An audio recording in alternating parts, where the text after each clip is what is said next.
Vous imaginez un livre ancien qui parle de destruction totale, mais qui, à la toute fin, bascule vers un espoir absolument éclatant. Eh bien, c'est tout le paradoxe du livre de Sophonie. C'est un texte prophétique, oui, et il est intense. Il nous met face à un jugement d'une sévérité redoutable, mais il cache aussi, au fond, une promesse de renouveau radical. C'est ce voyage entre l'ombre et la lumière qu'on va explorer maintenant. Pour bien comprendre le message, il faut faire un petit bond dans le passé. On est à la fin du 7e siècle avant notre ère. Le royaume de Juda est, pour le dire simplement, à la dérive.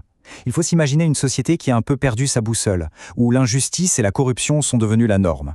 C'est dans ce climat très lourd, ce climat de déclin, que tout commence. Et c'est justement au cœur de cette tempête, sous le règne du jeune roi Josias, qu'une voix va s'élever.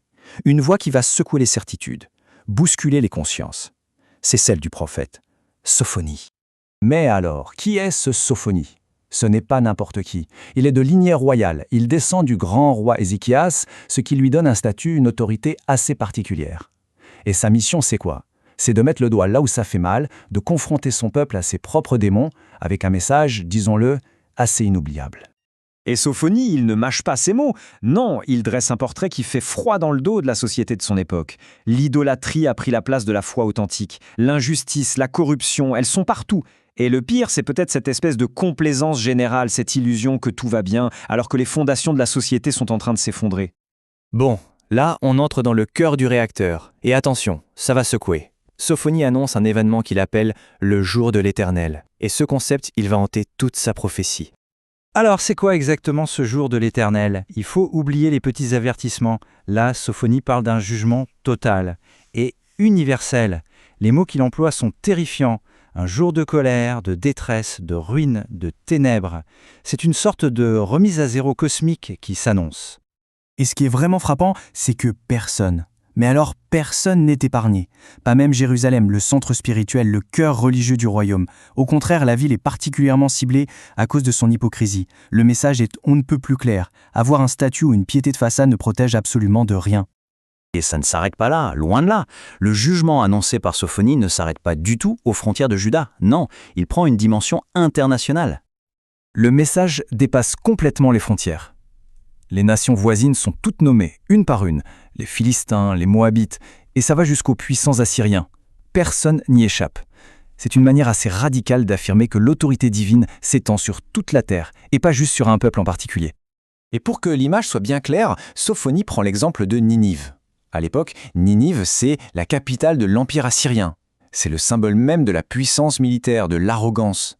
Et bien même cette superpuissance, nous dit la prophétie, est promise à la désolation la plus totale. Le message est sans équivoque.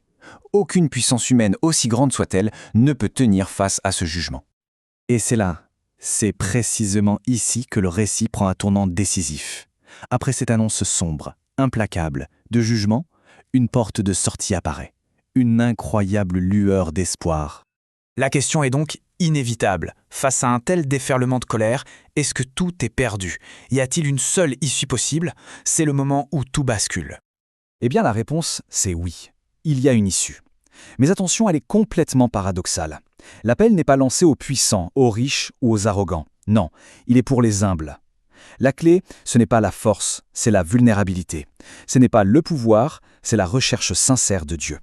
En fait, tout se joue dans un changement de cœur radical. Et ça nous amène à la dernière partie qui est finalement la plus lumineuse de toutes. Après le jugement, après l'appel à la repentance, le livre s'ouvre sur une vision de restauration et de joie. Alors, que reste-t-il après ce grand feu purificateur ? La prophétie nous parle d'un « reste ». Ce n'est pas toute la nation, mais un petit groupe qui a réussi à traverser l'épreuve. Et leur force à eux, ce n'est pas la puissance, c'est l'humilité, la justice, l'intégrité. C'est sur ce terreau qui a été assaini que l'avenir va enfin pouvoir être replanté. Ce chemin vers la restauration, il se dessine en 4 étapes assez claires. D'abord, il y a le jugement, celui qui purifie tout. Ensuite, la préservation de ce fameux reste fidèle. À partir de là, la reconstruction de Jérusalem redevient possible. Et le point culminant de tout ça, c'est le retour de la joie. Une joie qui vient de la présence divine enfin retrouvée.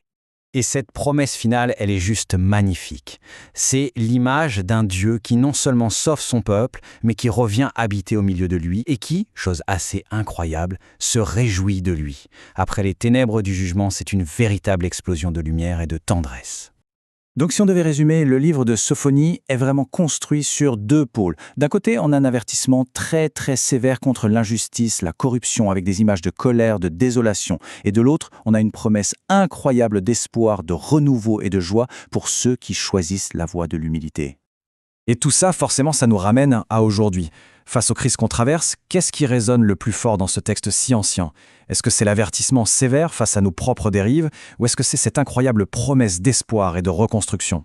La question, des siècles plus tard, reste entièrement posée.